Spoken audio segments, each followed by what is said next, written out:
दोस्तों, बहुत समय पहले की बात है। एक छोटे से गांव में सरिता नाम की महिला रहती थी। सरिता का परिवार साधारण था और वह अपने पति अर्जुन के साथ मेहनत मजदूरी करके अपना गुजारा करती थी। एक दिन की बात है। भरी दोपहर थी और सूरज आग उगल रहा था। सरिता अकेले खेत में काम कर रही थी। आमतौर पर दूसरे मजदूर भी वहां आते थे, लेकिन उस दिन कोई नहीं आया था। सरिता ने सोचा कि काम जल्दी खत्म करके घर चली जाएगी। काम करते करते जब सरिता को भूख लगी, तो उसने अपना टिफिन उठाया और खेत के किनारे एक बड़े पेड़ के नीचे बैठ गई। छाव में बैठकर वह दोपहर की रोटी खाने लगी। अभी उसने रोटी तोड़कर मुंह में डाली ही थी कि तभी एक बूढ़े साधु बाबा वहां आ पहुंचे। उनका चेहरा थका हुआ था, कपड़े मैले और हाथ कांप रहे थे। साधु ने धीमी आवाज में कहा, बेटी, मैं 2 दिनों से भूखा हूं। अगर तुम्हारे पास कुछ खाने को हो तो कृपा करके मुझे दे दो। सरिता ने साधु को देखा और उसकी हालत समझ गई, लेकिन अगले ही पल उसके मन में विचार आया, मुझे भी तो भूख लगी है। अगर मैंने अपनी रोटी इन्हें दे दी तो मैं क्या खाऊंगी?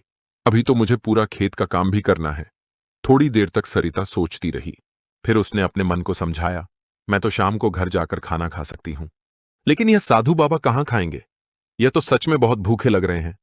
यह सोचकर सरिता ने अपनी पूरी रोटी साधु बाबा को दे दी और कहा, बाबा, यह रोटी खा लीजिए, मेरे पास बस यही है। साधु ने रोटी ली और पेड़ के नीचे ही बैठकर खाने लगे। सरिता पास खड़ी होकर देख रही थी कि साधु कितने भूखे थे। उन्होंने बिना कोई शिकायत किए रोटी खा ली। यह देखकर सरिता का दिल भर आया।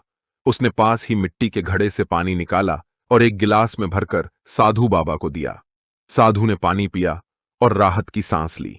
फिर उन्होंने सरिता को धन्यवाद दिया और कहा, बेटा, तुमने मुझ पर बड़ा उपकार किया। 2 दिनों से भूखा था, यह रोटी और पानी मेरे लिए वरदान बन गए। सरिता ने मुस्कुराते हुए कहा, बाबा, यह मेरा धर्म था। आप 2 दिन से भूखे थे तो आपको खाना देना मेरा कर्तव्य था। साधु ने उसे गौर से देखा और पूछा, बेटी, तुम यहां खेत में क्या कर रही हो? सरिता ने जवाब दिया, बाबा, मैं यहां मजदूरी करने आई हूं। आज कोई और मजदूर नहीं आया तो मैं अकेली ही काम करने आई हूं। मेरे पति किसी और खेत में मजदूरी कर रहे हैं। सरिता की बात सुनकर साधु कुछ देर तक चुप रहे। फिर उन्होंने अपने झोले में हाथ डाला और उसमें से एक चमकता हुआ सोने का हार निकाला। साधु ने वह हार सरिता की ओर बढ़ाया। सरिता ने कहा, बाबा, यह क्या कर रहे हैं? मैं इसे नहीं ले सकती। साधु मुस्कुराए और बोले, बेटी, यह हार चुराया हुआ नहीं है। पिछले हफ्ते मैं एक राजा के महल में गया था। वहां की रानी ने यह हार मुझे भिक्षा में दिया था, लेकिन यह मेरे किसी काम का नहीं है। मैं इसे किसी योग्य व्यक्ति को देना चाहता था। आज तुम्हारी निस्वार्थ और दयालुता देखकर समझ गया कि तुम ही इसकी हकदार हो। तुमने न सिर्फ अपने धर्म का पालन किया, बल्कि दूसरों के लिए त्याग करना भी सिखाया। यह तुम्हारे अच्छे और सच्चे कर्मों का फल है। इसे रख लो। सरिता की आंखों में आंसू आ गए। उसने साधु से कहा, बाबा, मैंने तो बस अपना कर्तव्य निभाया। यह हार मेरे लिए बहुत बड़ी बात है। साधु ने कहा, बेटी, यह हार सिर्फ तुम्हारे अच्छे कर्मों का प्रतीक है। हमेशा याद रखना, कर्म ही धर्म है। जो बिना किसी स्वार्थ के दूसरों की मदद करता है, भगवान उसे कभी खाली हाथ नहीं छोड़ते। इसे अपने पास रखो और इसका सदुपयोग करो। यह कहकर साधु बाबा वहां से चले गए। सरिता उनकी बातों को सोचते हुए उन्हें जाते हुए देखती रही। उसकी आंखों से खुशी के आंसू बह रहे थे। उसने मन ही मन ठान लिया कि वह हमेशा दूसरों की मदद करती रहेगी, चाहे हालात कैसे भी हो। दोस्तों, कर्म ही सच्चा धर्म है। निस्वार्थ भाव से किया गया अच्छा कर्म कभी व्यर्थ नहीं जाता।